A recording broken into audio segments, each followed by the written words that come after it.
Hello, everybody. My name is Gilda Ross. I'm the Glenbard Student and Community Projects Coordinator. I am delighted that you could be with us today for this very, very important topic. We are very excited. Today is also a book giveaway. We'll be giving away some books randomly over the influence. I can't wait to get into the topic today and discuss this. And I'm so glad that Janet Cook is with us. Janet is the Assistant Superintendent of Student Services for Glenbard. She has the honor of introductions. But before we get there, I want to very quickly let you know about some of the important upcoming events that we have scheduled in the next few weeks. So next week, Wednesday, on the 20th, we will be welcoming Nick Sheff. His father, David Sheff, has been with us before. David is the author of the book Beautiful Boy. There was a film that was made about this book with Steve Carell. And this time around, we will be hosting Nick, and he will be in conversation with Jessica Leahy. Jessica is the author of the book The Gift of Failure, and her most recent book is called Addiction Inoculation. So this should be an interesting conversation. They'll be with us Wednesday, the 20th at noon and 7 p.m. Then we'll be back again in December for a hybrid event at noon at the College of DuPage at noon. Emily Edlin will be our speaker. She'll be talking about her book about autonomy parenting, how to reduce parent burnout and raise competent kids. At 7, we'll be with you virtually. Coming up the following week, will be on the 5th on Thursday, virtually.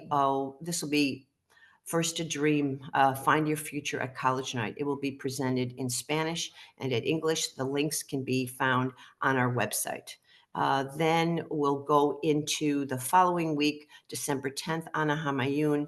Her first book was called That Crumpled Piece of Paper Was Due Last Week. This book is called Erasing the Finish Line, about some of the essential skills for real success. I know you'll enjoy that program as well. We're going to get right into it. I thank you for the gift of your time. I'm grateful to the sponsors that make it possible to present the 50 programs that we have this year. Our ask of everyone is please share, let someone know that we are here. We are here for everyone. And without further ado, we'll get started. So Janet, take it away. Thank you, Gilda. As you said, I have the distinct honor of introducing Dr. Kara Alaimo. I apologize. She's a communication professor at Fairleigh Dickinson University, where she created the university's programs and social media. She's been writing for CNN Opinion about the social impact of social media and issues affecting women since 2016. And she's the author of Over the Influence: Why Social Media is Toxic for Women and Girls and How We Can Take It Back.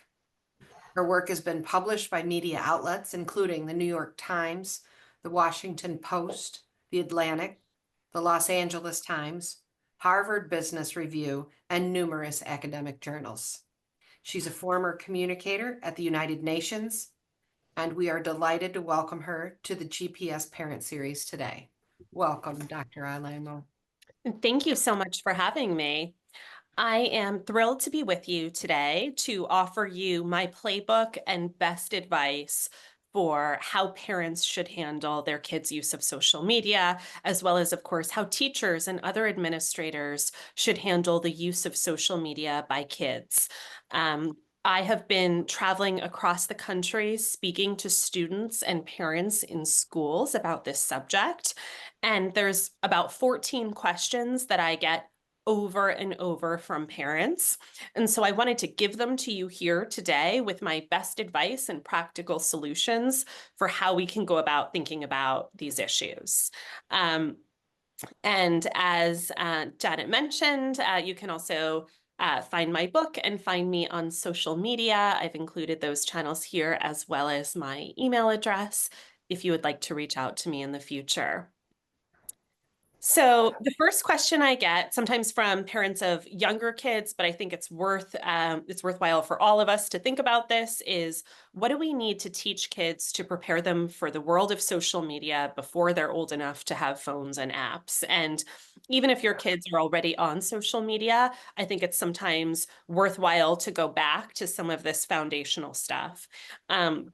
One of the big things that I think is incredibly important to talk to kids about from a young age, if possible, is why we should never judge anyone, but especially ourselves, for our appearances. And so we know that girls in particular tend to spend a lot of time on visually oriented apps like Instagram, where they are bombarded by pictures of the so-called Instagram body. As I know from my research, the Instagram body can usually only be achieved through surgery. It's not at all Mm, realistic. Um, mm, but it's tempting, of course, for girls and really kids of all genders to look at what they see on social media, look at these images of other people's bodies and feel like they don't measure up. And so from a young age, or even if your kids are already in high school, I think it's worth having these conversations about why we don't judge people for their appearances. And one of the most beautiful ways that I have ever heard of imparting this lesson comes from Kate Mann. She's a philosopher at Cornell University. I think she's one of the most important feminists alive. And her book, Unshrinking, was published in January. It's about our society's fat phobia. And she writes in this book that she would take out her phone, pull up Instagram, sit down with her young daughter, and show her pictures of people's bodies, people of all different sizes and races and levels of ability. And what she would say to her daughter when they looked at these people's photos was, I'm so glad they're here in the world with us. And I thought that was one of the most beautiful ways I've ever heard for imparting this lesson of how we approach another human being and talking about why a person's appearance is actually the least interesting thing about them, and why it's not appropriate to comment on and why we don't value people for their appearances. More broadly, we know that kids and actually people of all ages can be incredibly mean on social media. And so it's worth talking to kids from a young age about your values, why we're kind to people, even people who are different from us, how we look out for friends. And if you see a friend in trouble, how you might talk to an adult and make sure that they get help.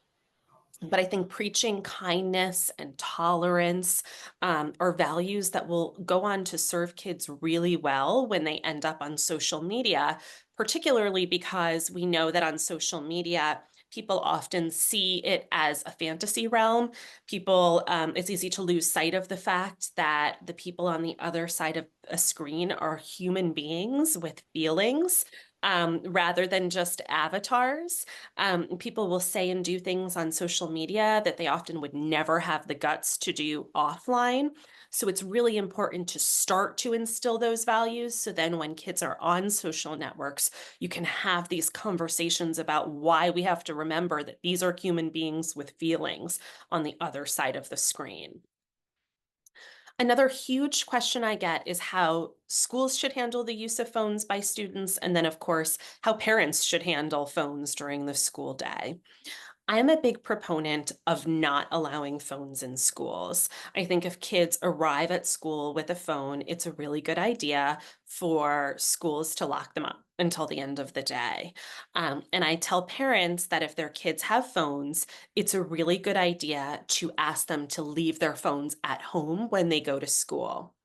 Now, a lot of kids will, of course, as we all know, say, don't worry, I won't look at my phone at school.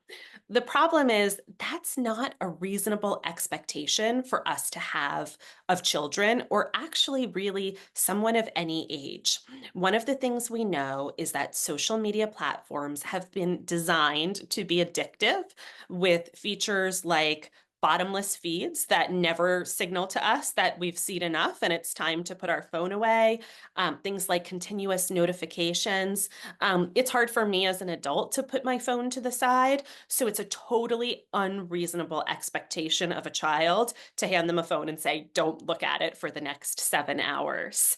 A lot of parents will tell me that they worry that they want to be able to reach their child in an emergency. As a mom myself, I know that feeling. One of the concerns that's most top of mind for me as a parent is the horrific possibility of something like a school shooting. That said, in such an event, I think it's fair to say that kids will be safer if they're not on their phones. If they're under a lockdown, they need to be quiet and they need to be paying attention to the instructions they're getting from teachers or other administrators. So phones could actually make them less safe. A lot of parents will also talk about kids having phones on the way to and from school. I recently spoke to parents at a private school on the Upper West Side of Manhattan. And I was in conversation with the school psychologist talking about this. And at the end of my talk, she said to the parents, I just want you to know that I regularly see your children walking out the front doors of our school and crossing the streets of Manhattan looking at their phones.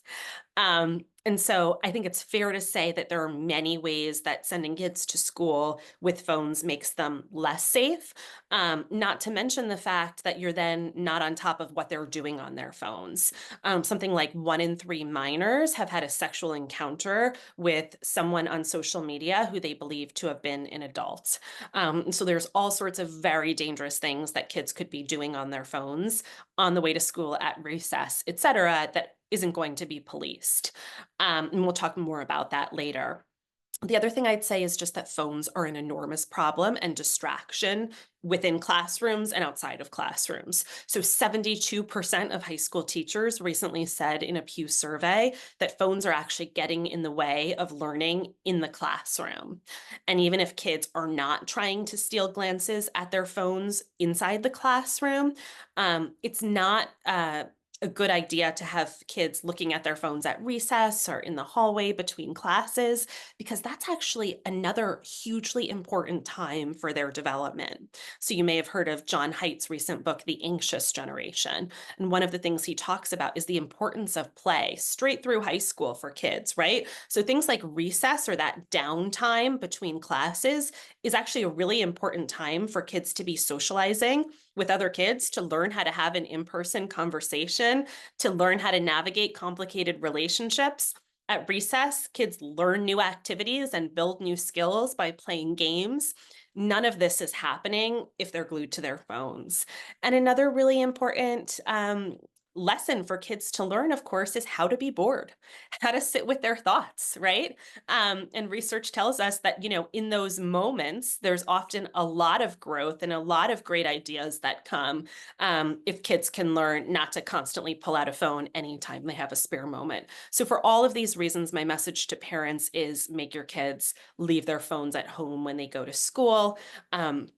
If maybe you have a kid with a medical condition who needs to be in touch with you in an emergency, maybe extracurricular activities are so complicated that you do need to communicate with your kid after school. If that's the case, one thing that you could consider is a flip phone, which would allow the kid to text with you but not get on Instagram. At what age should kids be allowed to use social media, and what can parents do to enforce our decisions? So this is a hot button question. I get it over and over, and so I want to address it here. But I also want to start by saying that I am not here to shame any parent for the decisions they've made to allow kids to have phones at younger ages. I think it's fair to say that many kids in this country have technology at earlier ages than they probably otherwise would have because of the pandemic. And we have to recognize that.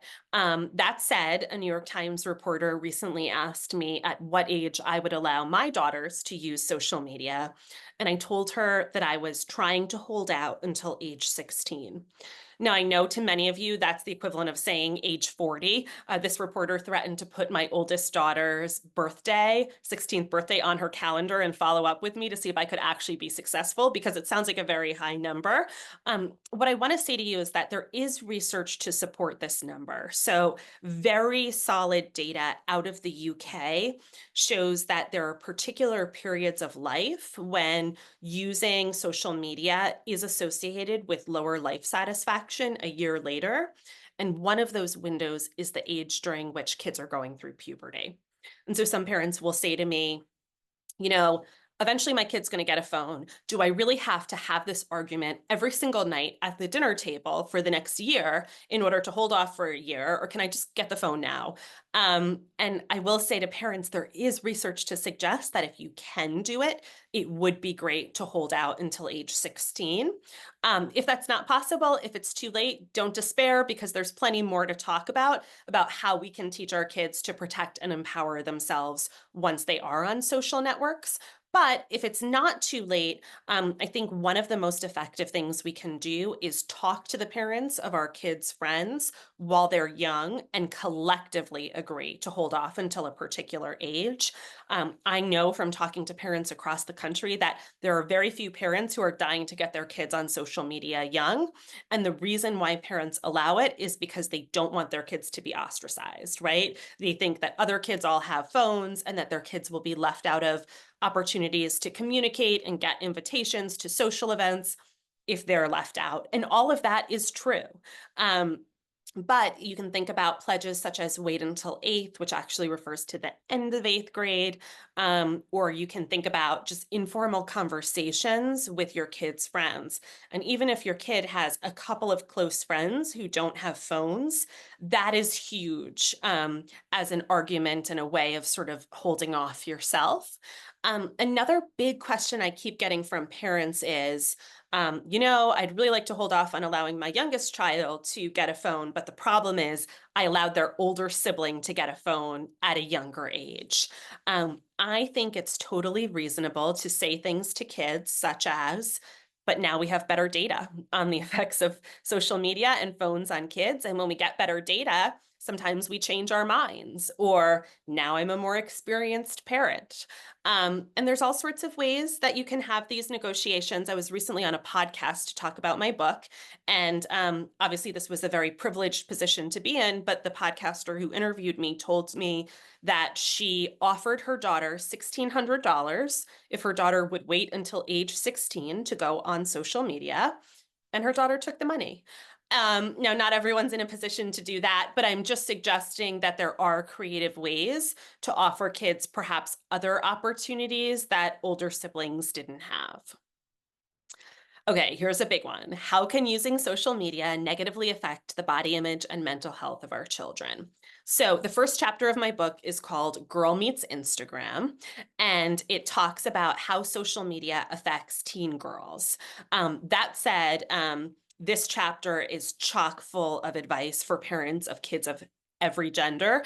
And every chapter of my book, including this one, ends with a section called What We Can Do About It, with practical tips.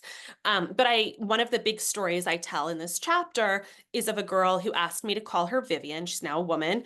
And she wrote to me after reading one of my columns for CNN. And she said to me, I got my eating disorder on Instagram as a teenager. So Vivian was 15 years old when Instagram launched. She was an early adopter. She was really into yoga. So one day she posted a picture of herself doing a handstand. That picture ended up reposted by a so-called Fitspo, or fitness inspiration page, which sucked her down a rabbit hole of toxic Fitspiration content. And more recent studies have shown that, if you open an account on TikTok or Instagram and pretend to be, say, a 13-year-old girl and go looking for content about something like body image, often these apps will quickly start showing you ads for weight loss drinks and tummy tuck surgery. It's horrific. And so algorithms come to know that someone is interested in a particular topic and will bombard them with that topic, even if it's really dangerous and bad for you. And so, on social networks, in particular, these visually oriented apps, we have kids being bombarded with these heavily curated and filtered images.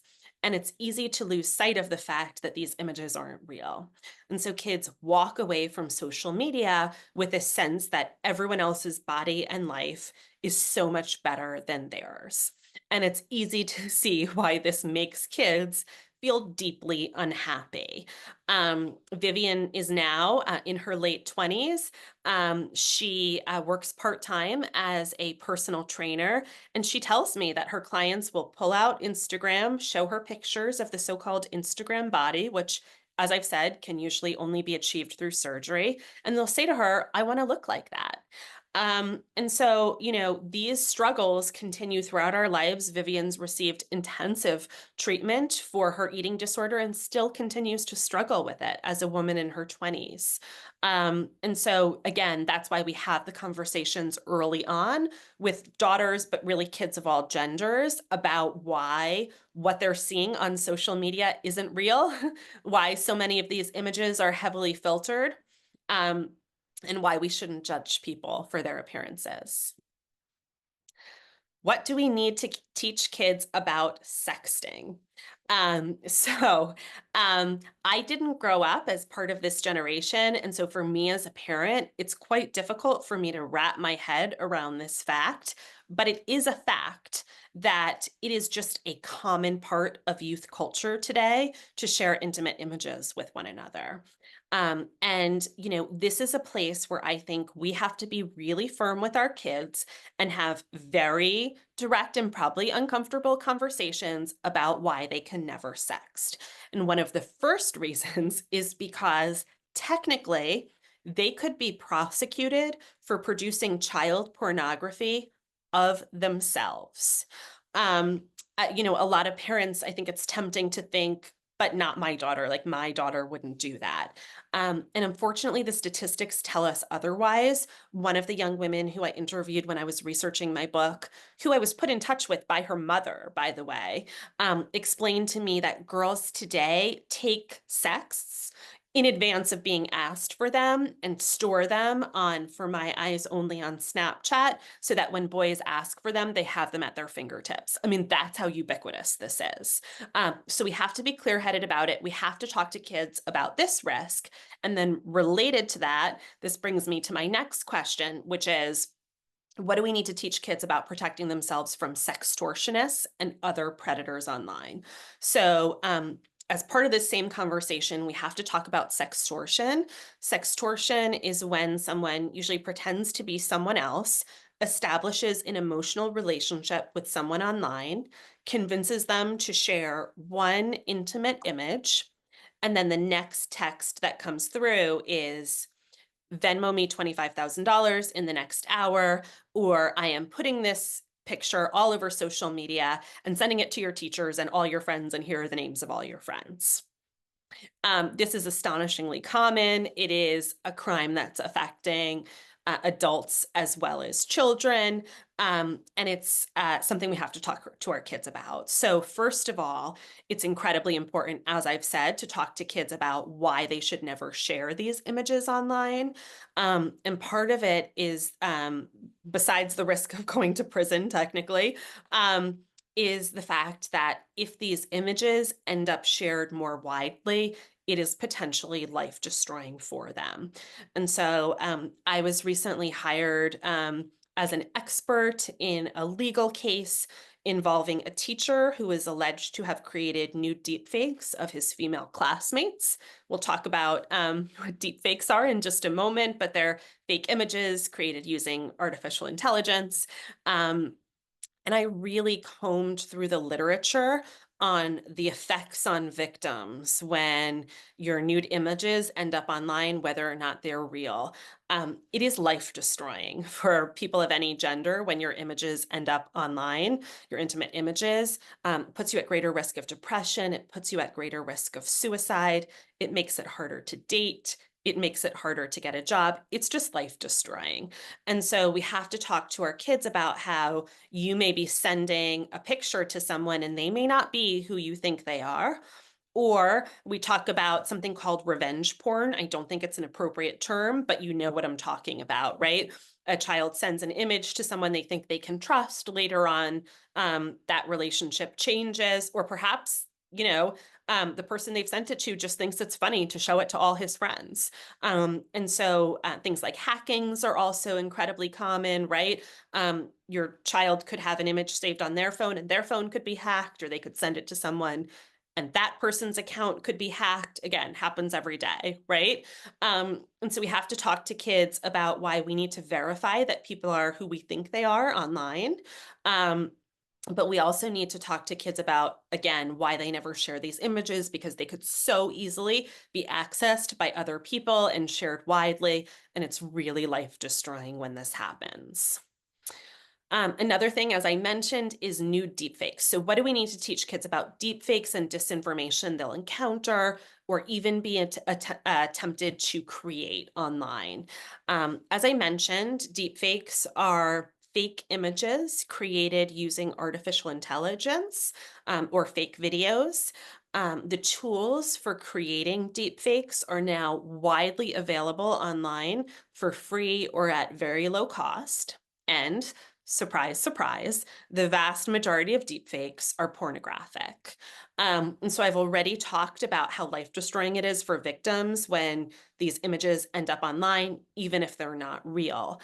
And it's incredibly important to talk to our children about this.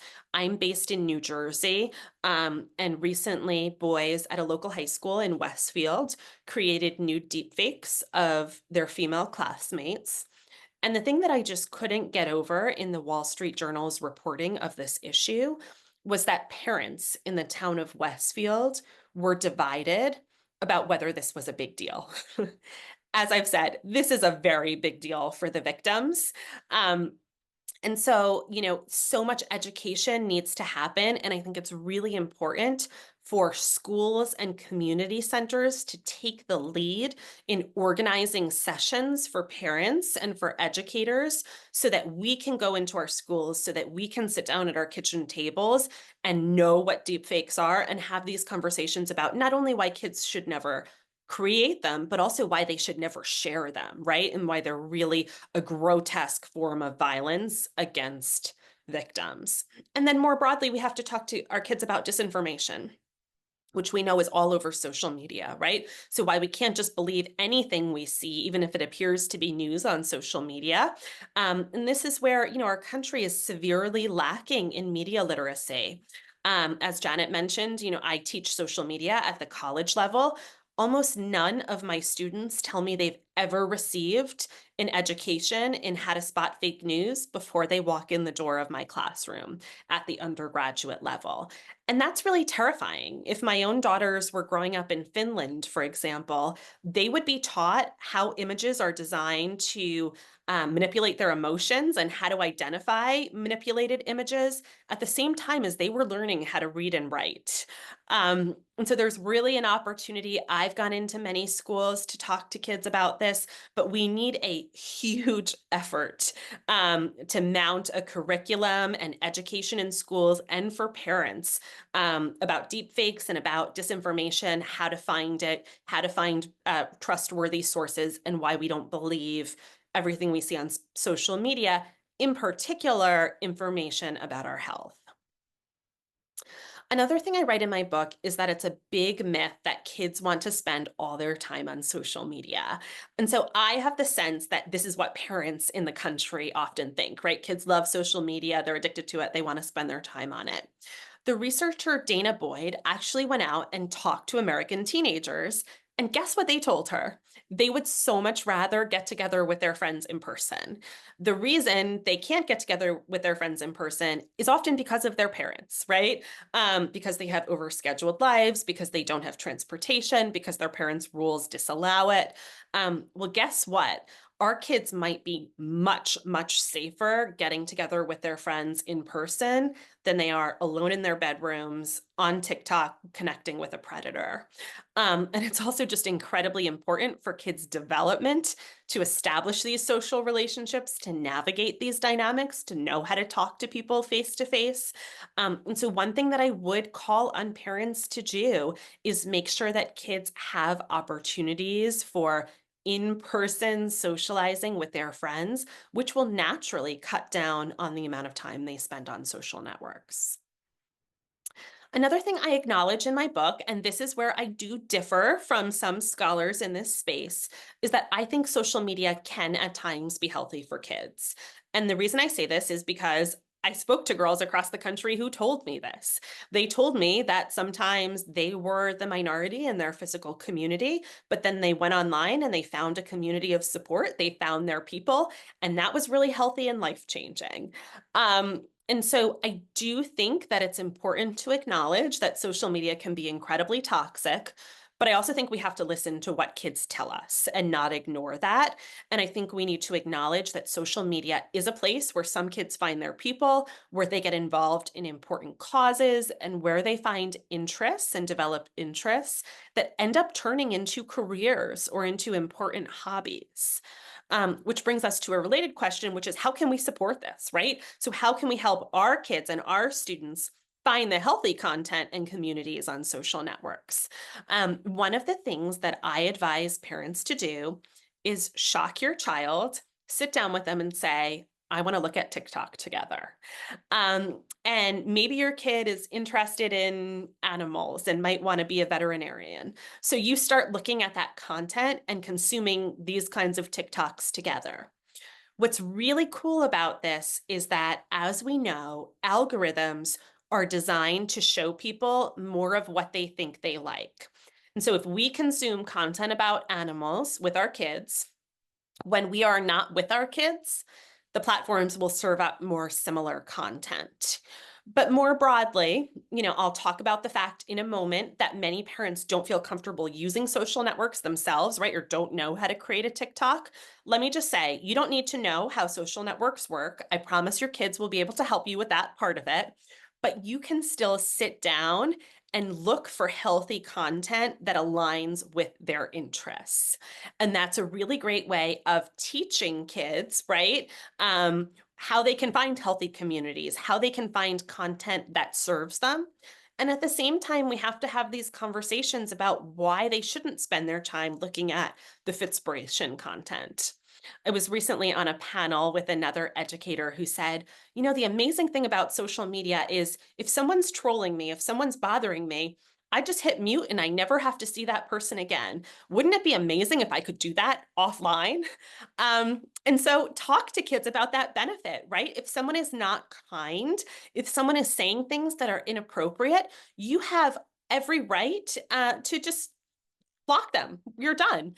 And these are ways of empowering kids, right? To make sure that they're safe, to advocate for themselves, and to find the healthier content that is available. It really is out there on social media. Another big question I get is, are there any social networks that you think are safe for kids? So I want to tell you about a new app called Promly that was developed by a teen therapist in conversation with members of Gen Z, based locally in New Jersey, where I live. One of the cool things about this app is that it age gates. So it uses artificial intelligence to verify people's ages, and it doesn't allow adults on. It's an app for young people, so that hopefully cuts down on the ability of predators to target kids on the site. Because of that, I am way too old to go on Promly myself.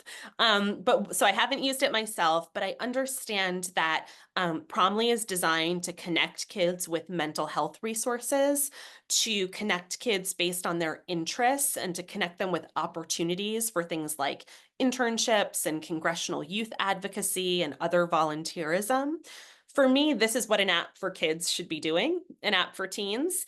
And for me, it's also kind of proof positive that everything I've been calling on mainstream social networks to do is totally possible. They could have been doing it all of these years. They just refuse to do so, often because of monetary incentives. But it might be worth checking out an app like Promly rather than allowing your kid to go on Instagram or TikTok. Another big one, which I've alluded to, is how can parents and teachers who aren't digital natives ourselves gain the knowledge to teach our kids how to use social media responsibly? So one of the things I keep hearing from parents is, look, I didn't grow up on TikTok. I'm not on TikTok. I don't know how it works. I don't know how to have this conversation with my kids. And I want to acknowledge that it's a valid point, right? Many of us have memories of our parents teaching us things like how to drive, for better or worse, or having certain conversations with us, and we just have no context for having these conversations with our kids. My message to parents is you don't need to know how to create beautiful Instagram content in order to be across some of these issues. And one simple thing that you can do is, believe it or not, consume the mainstream media. And so if you're reading the New York Times, you will know that one of the big things that our kids are seeing on social media is Botox babies and Sephora kids content telling 10-year-olds that they need full faces of makeup and telling 20-year-olds that they need Botox, which of course is a terribly bad idea. And so I find that there is a good deal of reporting in the mainstream media on some of the trends that are out there. And when I see these pieces, I see them as an opportunity to sit down with a daughter and say, hey, I just read about all of this Sephora Kids content trending on TikTok that's all about, makeup and using lots of makeup products. Are you seeing it? What do you think of it? Right. And then, that leads you into conversations about your values, about, if this is, where you want to spend your time. But I also think, parents have to seek out resources, whether it's the kinds of training sessions people like I do, events in community centers, events at schools, where they can learn more about the conversations you need to have with your kids. And, in addition to like what's trending, you want to be on top of what the risks are. Again, if you read the New York Times, you know that sextortionists are out there. You know that all of these scammers are out there pretending to be other people. That opens the door for these continuous conversations. And sometimes just asking kids what they're seeing, right, can open the door to conversations about what they're seeing, how they feel about it, what they're going to do about that content, right? How they can try to get it out of their feeds and train algorithms to show them different things, how they can start following other people, etc. Once kids do have phones, how can we set healthy rules for when and how they're allowed to use them? So this is a huge one. My advice to parents, I wish I could just hand you a sheet and say, have your kid sign this. I've got all the magical answers. But of course, I can't do that because every family is unique. A lot of times we talk about ground rules like not having phones at the dinner table. And I'll just tell you, I'm always the first person to have my phone at the dinner table because my husband is a physician who works tons of nights and weekends. And so whenever he can, I love to FaceTime him into dinners and meals with my daughters when he can't physically be present. And that's actually, I think, a really healthy and beautiful way of using my phone at the dinner table, right? But I'm not, of course, scrolling on Instagram rather than talking to my daughters. So I think everyone needs to set these rules in the context of your family circumstances, but I do want to give you a few broad categories of things to consider. One, I would consider not allowing kids. I've already told you I don't think kids should bring their phones to school. I also don't think kids should have their phones in bedrooms at night or ideally at all, but certainly when they're sleeping. So the American Academy of Pediatrics and other experts have long been saying that they're worried about kids being exposed to the light on their phones in the hour or two leading up to sleep and how that could interfere with their sleep.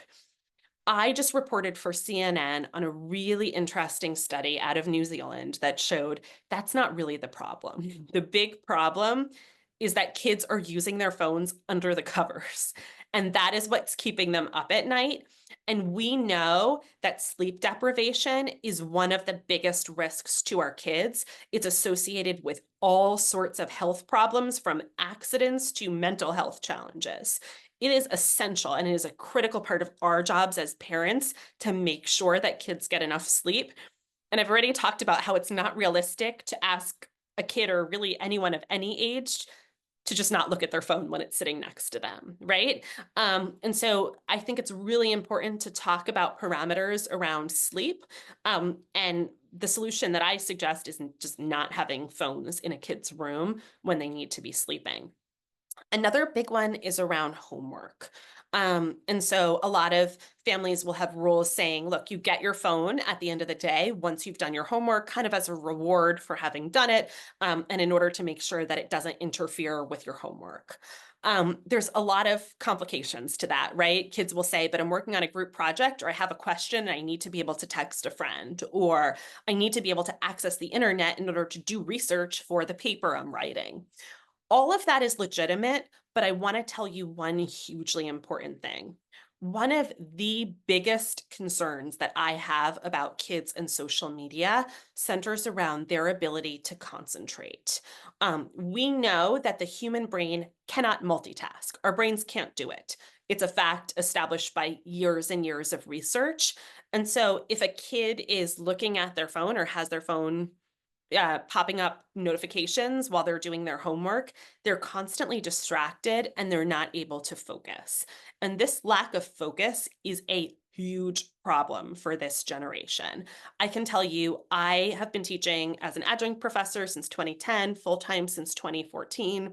I personally, and I imagine that many of you may say the same, have witnessed this change in the current generation of students. Back in 2014, when I first started teaching, broad generalization, but generally, my students were better able to read and comprehend long reading passages. I have seen that change, and I think it has a lot to do with the fact that when you're constantly distracted, you don't learn to concentrate and absorb material. You can look at scores on the ACT, which is a key measure of college readiness. They hit a 30-year low last year. And so one of my biggest concerns as a parent and an educator is that kids have time to do things like read and work on homework where they're not interrupted so that they can build that muscle, they can build that skill of focus and concentration. And then I just say, I think that flexibility is called for in these rules. I think that if you sit down with your kids and you talk about the rules that your family is going to have and you develop them together, they will have reasonable exceptions. So maybe it's things like when a family member's sick, you're going to have your phones with you because you're waiting for updates, and that's reasonable. Or maybe sometimes they're at the dinner table to Skype in a family member, or maybe they're, doing some internet research for their homework. But I do think broadly, as you set these rules, you want to think about allowing kids to have time to focus. You want to think about sleep. You want to think about schools. And you do want to think about family meals or time for face-to-face interactions where you learn to talk to people without picking up your screen every time there's a lull in the conversation. The piece of advice that I have for parents that I say is most important is making sure kids know they can come to us if they're in trouble. And so it is essential to tell our children that even if they disregard all the rules we've just spoken about, and they completely mess up, and now they're being sextorted, they can come to us. And one of the people I interviewed for my book is a leading victims' rights attorney. She's one of the people you want to call if your kid is being sextorted. Her name is Carrie Goldberg in Brooklyn. And she told me that she sees this. She sees instances of a kid being sextorted, but they're afraid to go to mom or a trusted adult because they're afraid of having their phone taken away, which is, the equivalent of the death penalty to this generation. And so our kids have to know they can come to us, and they have to potentially know that they won't have their phone taken away. And I think, kids pick up on these lessons. Kids, as we all know, are savvier than we can imagine, and pick up on these lessons from a very young age when they see how we react when they make mistakes, right? And so all people make mistakes, and we have to think carefully about how we acknowledge those mistakes and acknowledge our children's value and make our kids feel that they can come to us without fear of truly draconian consequences that they can't handle. And then very last one, unfortunately, is how can we as parents be good role models in the ways that we use social media? And I just can't emphasize enough, we all know this already as parents, right? That kids learn so much from observing our behavior and the behavior of other people around them. And here's a moment where I think it is important to model good behavior, like putting our phones away and having conversations with kids and listening to what they're telling us and not being distracted either by a screen or by what we're thinking in our heads about what we just saw on our phone. There's a line of thinking that you narrate what you're doing, right? So I tell my daughters, I am paying our electric bill now so that the lights will go on when we flip them on next week or whatever it is. And the idea is to to tell our kids what we're doing, to show that we're not trying to ignore them, but we're doing actually very important things when we're on technology. I also think it's a big ask to, ask parents to justify every moment of their existence, but it's something that I do from time to time to try to show my daughters, I'm writing back to your teacher, or I'm signing the permission form so you can go on this nature walk at school tomorrow, right? Online, so that they know we're making choices to intentionally do things that are important for our jobs or our family, but I'm not on Instagram scrolling through the latest memes. And so with that, here once again is how you can reach me. And I find that these conversations usually elicit an astonishing number of questions. And so I like to allow the last 15 minutes for any questions that you may have. So feel free to drop them in the chat or unmute. And I will be happy to answer them. We're going to get right into it. Thank you so much. I'm thinking about my takeaways from what you just talked about. Have these conversations early, often. Use the media as another teachable moment. If you see something about a particular incident, what did you think about it? Even if you're not the slightest interested in their gaming or whatever, be interested so you can have those conversations. Be flexible in your rules. They really do want to be with other kids. So be sure that you're encouraging that as much, as give them the opportunity to be in person, because they really do want to be in person with their friends. Let them know that they can come to us even in the worst of times. I love this, what you said about that their phones won't be taken away, since that is such a death sentence, important for them. Every single speaker talks about sleep. We can't talk about it often enough. They all say get an old-fashioned alarm clock, get the phone out of the bedroom at night. I love also what you said about tell them what we're doing so that they know we're not mindlessly scrolling, setting that example. We had a speaker the other day, and he talked about how this generation, because of the earphones, the headphones are on constantly. We don't know what music they're listening to. We don't know what podcasts they're listening to. My question for you is, we do have a lot of high school parents here. So now I've made mistakes, but like you say, we have new data here. Specifically, a remark for the high school parent who's feeling badly, I think, perhaps. So first of all, please don't feel badly. Every parent is in this boat. Parents of high school kids largely gave our kids phones before the data was in, and we were all trying to survive a pandemic. So your kid is on social media. If they weren't, they would be missing out on social opportunities. It is never too late to have these conversations. And so I would feel terrible if you left my talk feeling like you have failed because you haven't done these things already, right? This data is just coming in. My book was just published in March, right? So if you have a young kid, right, there's an opportunity to have these conversations now, but it's just never too late to sit down and say, hey, what have you seen on YouTube today? Or I read about this trend, or I heard this speaker who talked about Fitspiration content and how it causes eating disorders. Like, let's talk about this. What do you think about this? Have you seen it?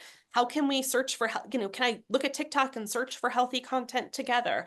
And so it's just never too late. And I think, having a conversation in and of itself, even if you don't get it exactly right, teaches your kid that you're there trying to meet them where they are, and that you are someone who they can trust and come to talk to.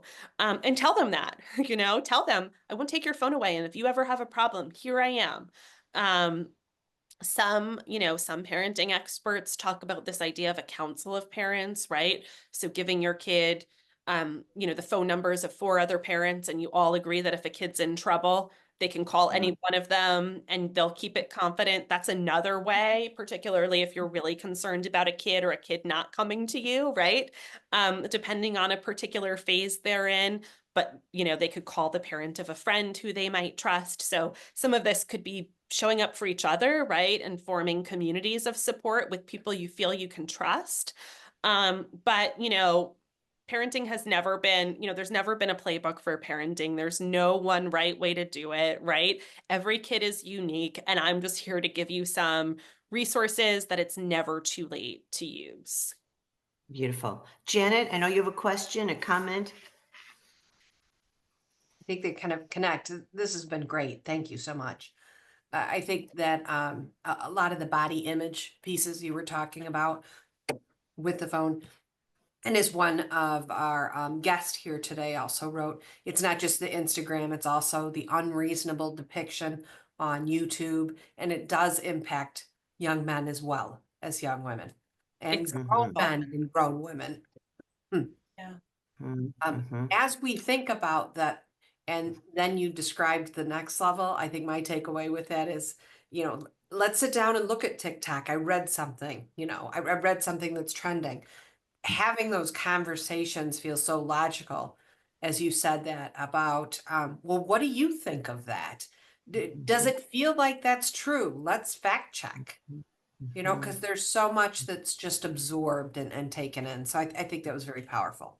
But Mhm. I could ask you to recap a little bit. You made a powerful statement about learning to engage and sustain attention longer when you're uninterrupted in some practice. Can you talk a little bit more about that and give some examples?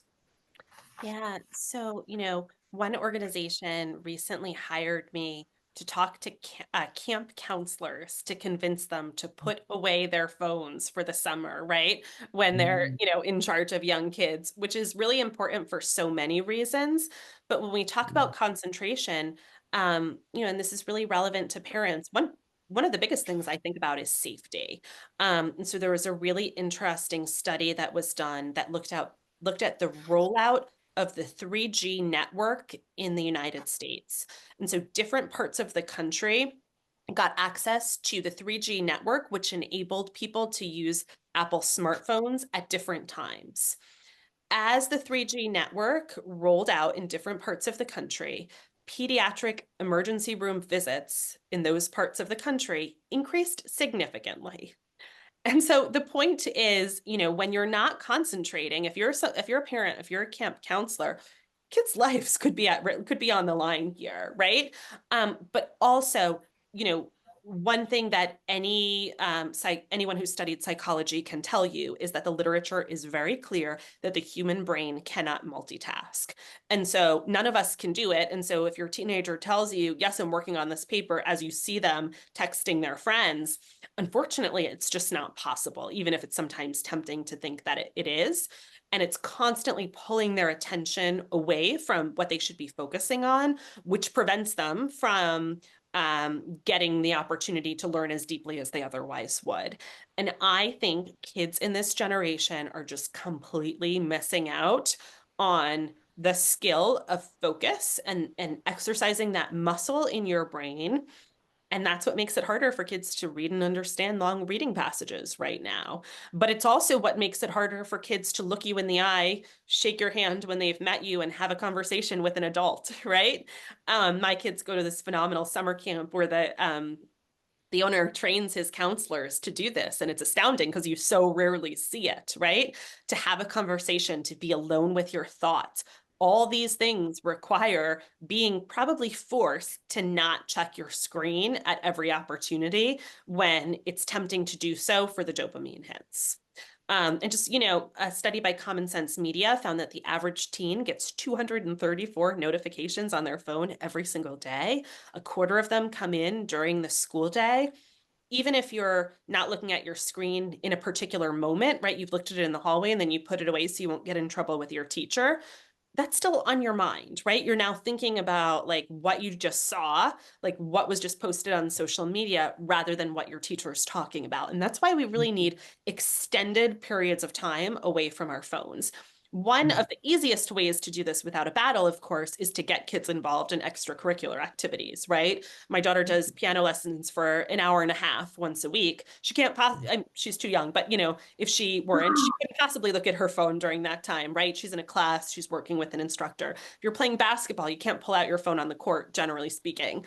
And so that's an easy way, but we also like need to be on top of making sure that kids are doing homework for extended periods without those interruptions. A speaker we had recently was talking about how back in the day he would talk to parents and say, Don't overschedule your children. And now he's saying, yes, not overscheduling necessary, but get them involved as much as you possibly can. There's a question here, actually a comment about someone is commenting about her own son. And she said her son had no social media, but was following health and fitness gurus on YouTube and their content plus ads. And that likely contributed to his eating disorder well before we were even aware. So, Yeah. boy, That's as you s where kids need media literacy. And it is really shocking that in many schools, they're just not getting it. I understand like individual teachers who I interviewed for my book told me they're afraid to introduce these things because they're afraid of getting canceled, right? For going off the curriculum. But I think every parent needs to make sure that their kid is getting this education. So if they're not getting it in school, there are curricula online. One that isn't too terrible, believe it or not, is Google's Be Internet Awesome curriculum.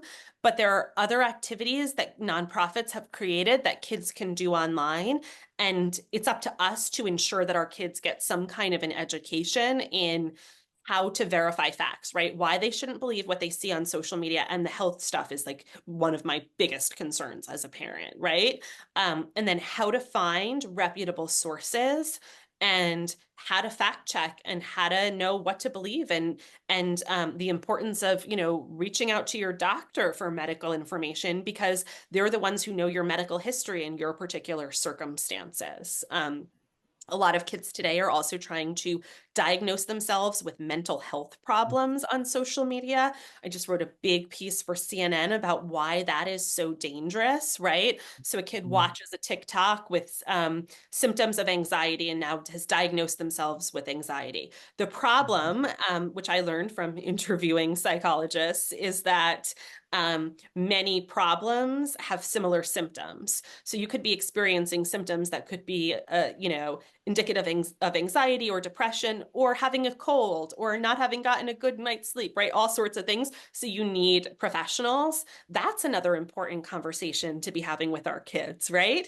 About why this content, even if it's, from a legit person, right? And talking about, a disorder that, truthfully, why we can't diagnose ourselves because practitioners have years and years of training to disentangle symptoms and think about our medical histories in order to help us. And so that's why we need help from medical professionals. That's a really important conversation to have with our kids.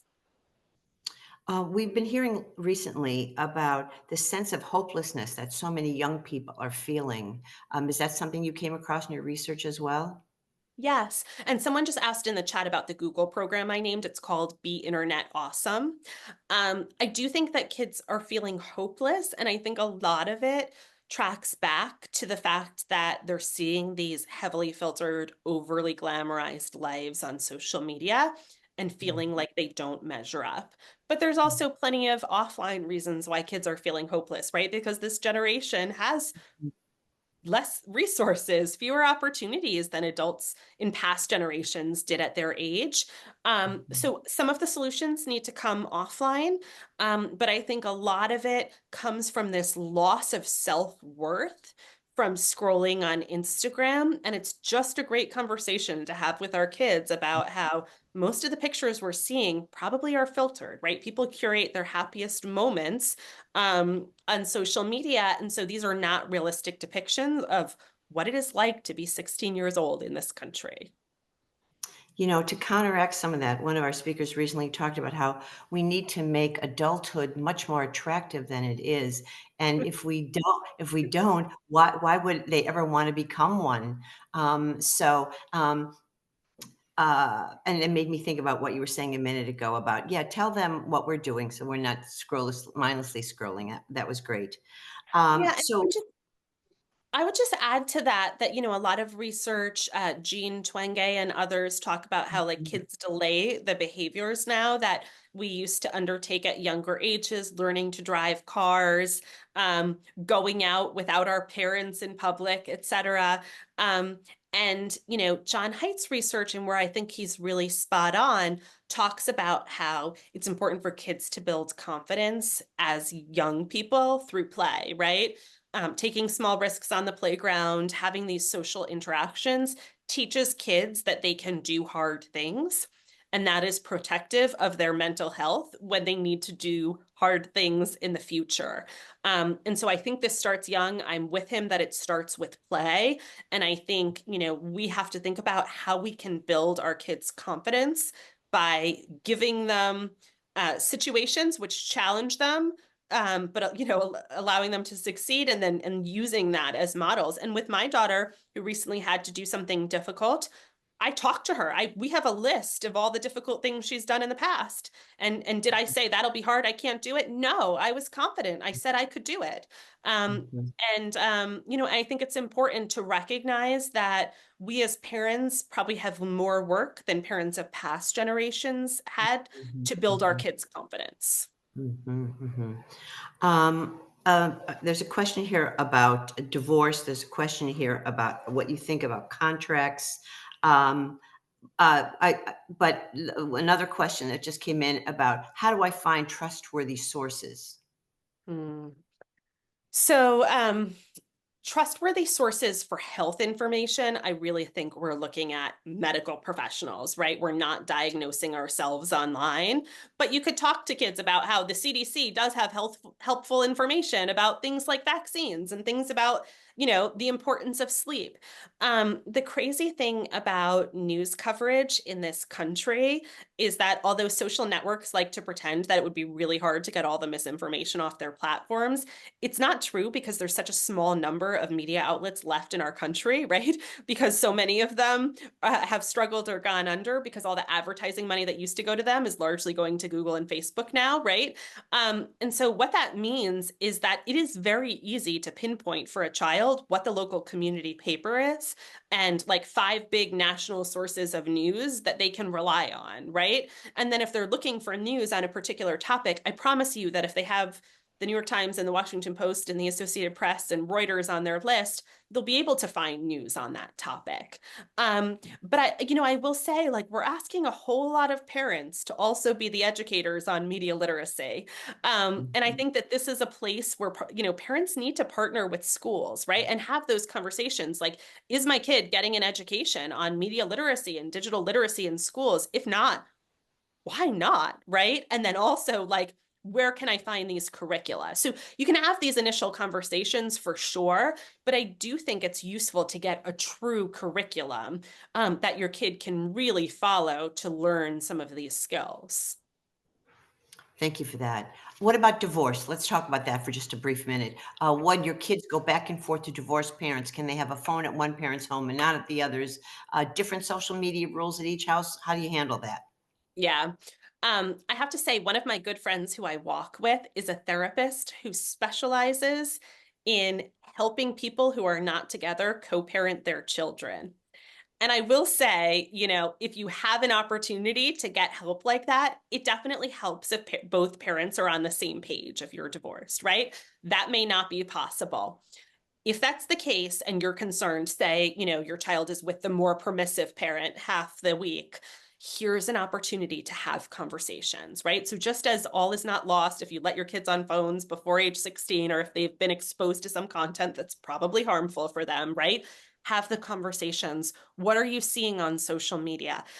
Particularly in high school, like kids are pretty smart, right? Having those conversations about how they'll probably perform much better at lacrosse at that big match or whatever it is if they get enough sleep, right? I think kids are old enough and, high school students are having these conversations already to understand some of these dangers. And so what you can do is talk to kids about what they're seeing and how to react to dangers that they might encounter online.